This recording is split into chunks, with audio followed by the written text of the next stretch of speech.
Zwei Klangeffekte, die auf der Trompete durchaus mal zum Einsatz kommen können. Wir starten gleich mit dem ersten, und zwar mit dem Wiehern. Vor allem jetzt zur kälteren Jahreszeit, es geht Richtung Weihnachtskonzerte, da kann öfter mal vorkommen, dass man auch Sleigh Ride spielt. Und wenn man das Stück gut kennt, vor allem als Trompeter, kommt in den letzten paar Takten das Wiehern eines Pferdes vor. Und das soll natürlich immer der Trompeter auf seinem Instrument dann mimen. Jetzt ist natürlich die Frage, wie mache ich das Ganze? Wichtig ist, wir haben dort in dem Stück natürlich ein gewisses Timing, aber ich würde dieses Timing jetzt erstmal beim Üben außen vor lassen, sondern erstmal mich auf den reinen Klangeffekt konzentrieren. Also wir starten hoch und letztendlich brauchen wir die halben Ventile. Was jetzt noch dazu kommt, ist Schütteln der Trompete, also Shake an dieser Stelle, und dann dieses Glissando, das wir eben aktiv mit unserem Ansatz nach unten ziehen. Das heißt, wir haben dann folgenden Klangeffekt. Nochmal.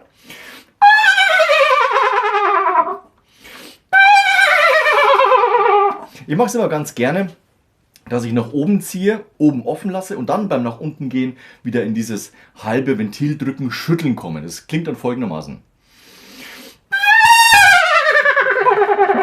Jetzt ist natürlich die Frage, ob das klanglich dem Dirigenten, dem Ensemble passt oder ob man wirklich dieses von oben nach unten fallende und wiehende haben möchte. Letztendlich geht es darum, dass man dann mit den Kollegen bzw. dem Dirigenten spricht, wie man es gerne machen möchte. Meistens ist es so.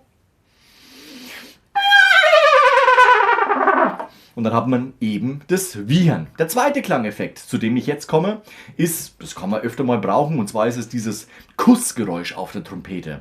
Na, und trocken gemacht, weil ich kann natürlich nicht dieses schmatzende Küssen machen, sondern ich habe die Trompete ja am Mund, beziehungsweise das Mundstück am Mund. Das heißt, dieser Klangeffekt wird durchs Instrument getätigt. Das heißt, ich habe Folgendes im Trockenen, auf der Trompete dann. Und dann bekommt es auch die notwendige Lautstärke. Also nicht wie ein richtiger Kuss, sondern das ist wie beim Soundingenieur, jemand, der Klänge macht für zum Beispiel Kinofilme. Da werden auch ganz eigenartige Sachen benutzt, um eben am Schluss dann tatsächlich dieses Geräusch dem Zuhörer zu Gehör zu bringen. Zum Beispiel, wenn irgendwas bricht wie ein Knochen, ist es zum Beispiel das Knacken einer Paprika.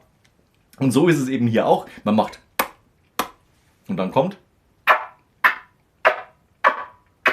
Und umso mehr ich mit den Lippen zum Mundstück abdichte und dann noch dieses hinbekomme, umso lauter wird es auch auf der Trompete. Probiert das gerne mal aus, beziehungsweise trainiert so eben euren Soundeffekt, damit ihr im Endeffekt dann auch auf die Bühne bringen könnt, beziehungsweise im Konzert anwenden könnt. Habt ihr Fragen, dann ab in die Kommentare. Ansonsten gerne noch ein Like und Abo da lassen. Wir sehen uns nächste Woche zu einem neuen Video rund ums Trompete spielen. Bis dahin, ciao, euer Nico.